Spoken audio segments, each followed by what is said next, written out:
What up, y'all? It's your boy JKG Brandon back with some more Diablo Immortal Barbarian specific content. I'm going to try to keep this one quick. But before I get into it, I do want to say thank you for all of the continued love on the channel.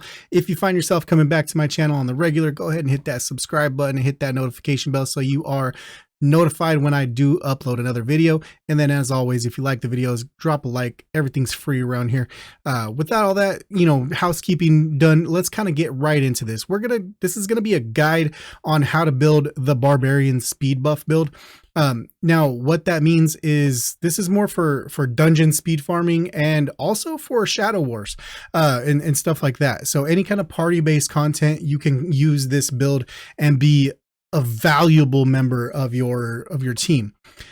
And we're just going to kind of get right on into it. We're going to start here with Battlemaster's Helm. There are 3 pieces of gear that are very essential to this build, and we'll go over those. And then also along with that, there are 3 skills to go along with those pieces of gear that are very essential. Everything after that is kind of do with it what you want.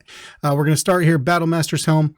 This works in conjunction with Demoralize, and when you run Battlemaster's Helm, it replaces the normal Demoralize skill with the War Cry that increases all damage that you and nearby allies inflict. That is by 25%. That does stack with other barbarians, so that's something to kind of keep in mind. 5 Fresh Claws is one that I love. It wasn't in the game at the beginning of the launch, but it was one of the first weapon drops. Whirlwind now shreds all armor, increasing damage that all enemies take by 2%, stacking up to 5 times. So what that does is, on our Whirlwind, we basically hit 5 times a second. So that 2% stacks up 5 times in that second.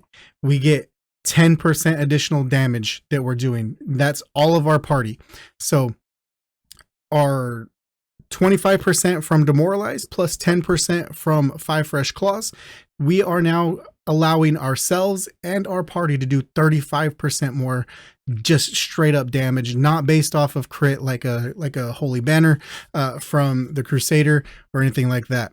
Moving on, Swift Wing on the pants. We run that with Sprint. Now that Sprint movement gets put to all of our other party members. And good thing about that is in dungeons, Kakura's Rapids, we can kind of give that sprint buff to everybody, run past all the trash mobs and get to the boss faster. In boss fights, we can hit our party with it, and we're going to get even more attacks in while we're giving them the damage boost. So more attacks while we're doing more damage. We do faster dungeons overall. So that's the thought process. Those are the 3 skills and the 3 pieces that are absolutely essential to this build. Everything else is completely optional. I like to run the Coming Storm because I like to run Wrath of the Berserker for myself, and this decreases the cooldown by 15%, effectively giving me a longer uptime on Wrath of the Berserker. I run Frenzy as my main attack, so I like to run Lunatic Twin because I'm going to get additional damage when I run the Frenzy skill. Now this one is kind of on the verge of being an essential, but you don't necessarily have to use it because you can use another piece that I'll mention after this. But Dishonored Blade as your offhand, it increases the duration of Demoralize by 30%, effectively reducing that cooldown because the cooldown on Demoralize is 30 seconds, so it is a long cooldown. If you have multiple barbs, you want to coordinate and stagger those until you get to the boss. And then once you get to the boss, just all hands on deck, just spam everything so you can try to get through that boss as quick as possible. The other piece that I would run here would be Broken Soul, which works with our Wrath of the Berserker. I'll pull up the skills real quick here so we can kind of deep dive those. But Wrath of the Berserker, when we have Broken Soul, instead of increasing our attack speed and movement speed by 50 and 20% respectively, what that does is it changes the attack speed into crit rate chance. So we are getting a 50% crit rate buff on ourselves for that. I went with Demoralize just to have longer uptime on, I went with the Dishonored Blade offhand so I could have more time on the Demoralize. You can kind of see here, replaced with the War Cry that increases all damage you and nearby allies do by 25%. Does have this the 30-second cooldown, so you do have to manage that very well tactically. Sprint buff, you know, again, and whirlwind here. Frenzy, you know, where the cool thing about frenzy is when you do get to the ultimate skill, this is part of why I like it. When you run through the enemies, you actually phase through their body, you actually do damage based on your current stats, which for me is almost 10k per hit. Another way to run with this is to run lacerate as your main skill. You do actually do a little bit more damage per hit. It is a slower attack, and when you run lacerate as your main skill, you're going to want to change from lunatic twin, and you're going to want to put rending bite, so you get bleed over time, so you're going to do a little bit more damage that way. That's a wonderful option if you don't want to run frenzy. What we're going to do here is I'm going to bring up the wonderful, let's go ahead and start this here, and we'll just kind of, you know, skim through this. We're running Forgotten Tower as this, you kind of see it. And what we'll do is tactically, I'm going to bring my screen down here so I can kind of see a little bit better. But tactically, what we're trying to do is we're trying to stay in range of all of our other party members. When we give the sprint buff, we want to make sure we try to get as many people in our party as possible with the sprint buff. Here, I kind of got a little caught up with the bear. I'm going to run here. We're going to use my sprint to catch up with everybody because we do have, you know, the mini boss fights. Go in, try to whirlwind, give as much armor shred as possible.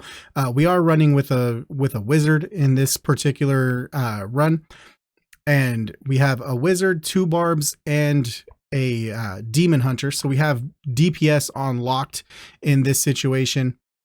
Really nice. Both of us on the barb are running the armor shred chest, and I believe both of us are running the swift wing pants.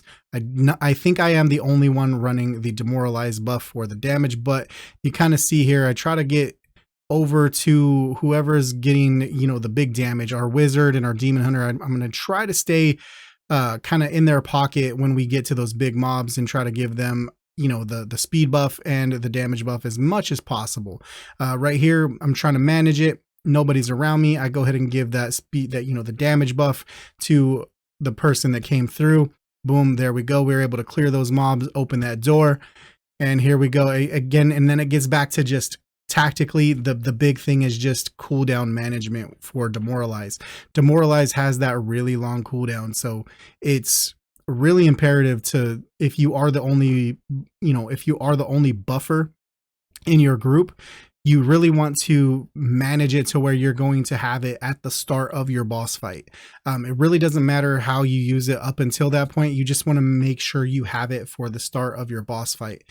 This particular boss is a little bit weird because it spawns and then it despawns and then it comes back. So you want to kind of, you don't want to get baited and use it too early and have it not available when you can actually start doing damage. So here I'm just, you know, running through whirlwind. We're going to try to, you know, knock out some of the armor so we can get a little bit more of that damage there. Try to, you know, spin to win on some of these, you know, mobs here. Boss respawns in. There we go. I drop my demoralize, drop sprint, boom. There we go. Try to, once you hit the party members with your demoralize buff, if they move out of range of it at that point, you're good to go. Same thing with sprint. Once you're, as long as they're in range when you hit them, they are, you know, they are going to get that buff and it's going to stay on them until the end of the fight. You can kind of see that we were able to clear the actual boss pretty quickly. Again, like I said, we have 2 barbs running the armor shred, which does stack. So that can actually be up to 20% damage right there that we're doing as a group. Additionally, and then we did have a wizard and a demon hunter doing the DPS, which they do really well, you know, in that role. So that's basically the build in a nutshell.